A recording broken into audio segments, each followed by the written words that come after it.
அருள்மிகு ஸ்ரீ பொன்சுடலை சைக்கியம் திருக்கோயில்.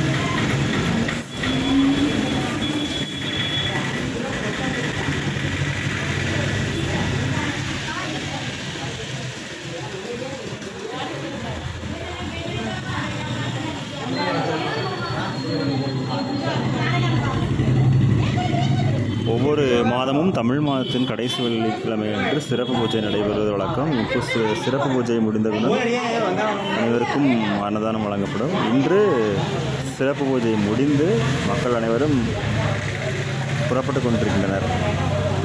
இது சித்திரை மாதத்திற்கான சிறப்பு பூஜை. இங்கு நாகம்மன், இசக்கியம்மன், சுடலைமாட சுவாமி மற்றும் பொன் விநாயகர். அது வண்டியார பஞ்சராங்க